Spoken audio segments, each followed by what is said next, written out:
ही आमची मावशी खास मुंबईत आलेली आम्हाला भेटायला. आम्ही मावशीचं स्वागत केलेलं आहे. पूर्ण सगळं घर दाखवलं मावशीला. मावशीला खूप आवडलं. तुला आवडलं ना? मला आवडलं, खूप आवडलं. ग्रँड, एकदम ग्रँड. म्हणजे तालुक्याच्या ठिकाणी एक आमदारचं पण एक घर, म्हणजे असं नाही आहे पण एवढं छान बनवलेलं आहे. मला खूप म्हणजे आनंद झाला.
व्हिएतनामची सायकल आहे, ते बँगलोरची आहे, ते पॅरिसचा मनोरा आहे, हा पण पॅरिस आहे, आयफेल टॉवर आहे, आयफेल टॉवर, आणि झुकता मनोरा पिसाचा, रोमचा.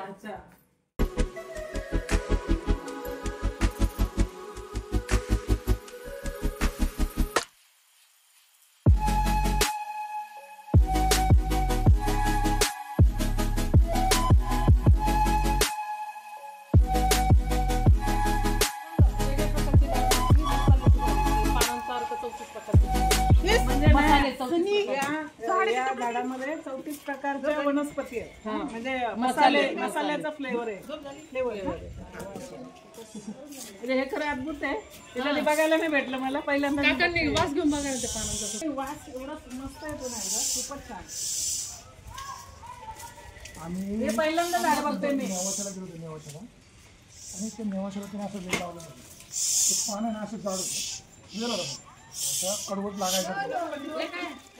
ते पाळी जाते. हे सताप आहे. सर्दी झाली की घेतात लगेच वास. देवाचे फुलं, देवचा पांढरे फुलं, देवचाफा. हा पण मी पहिल्यांदा बघतोय. म्हणजे हा देवचाफाचं झाड आहे म्हणून.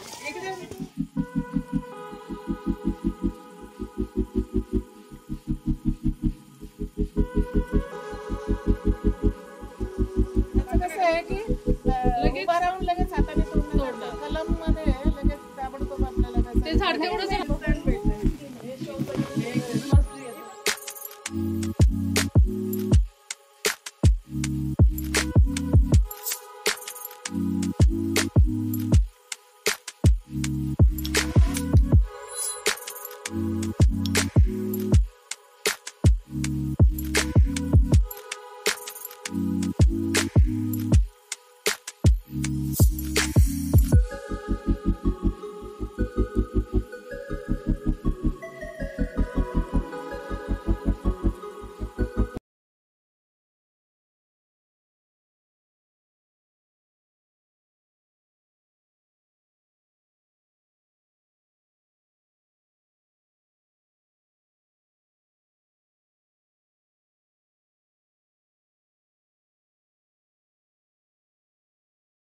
बहिणीच्या इथे आले मी. 2 नंबरची बहीण आहे माझी सगळ्यात मोठी.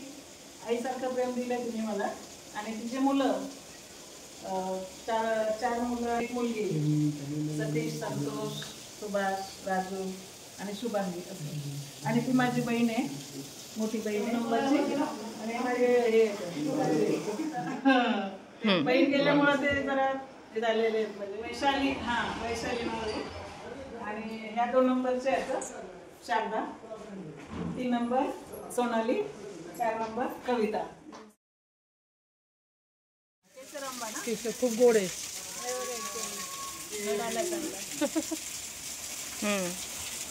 वांगे तिथं वांग पण आले.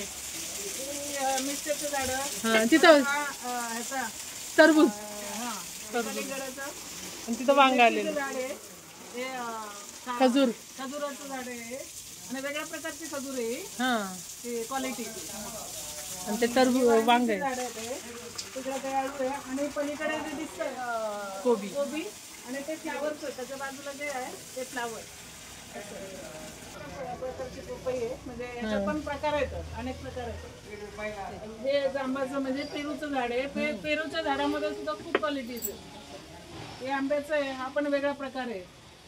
एक कलम म्हणजे खूप महागच. आणि हे पपयाचं वेगळंच. आज 2 पपया तोडून आम्ही खाल्ल्या. आणि हे नारळाचं सगळे वनस्पती, मसाले, फ्लावर्स म्हणजे फुलांचे, फळांचे सगळ्या प्रकारचे झाडं, सगळ्या प्रकाराने समृद्ध असं हे भागवत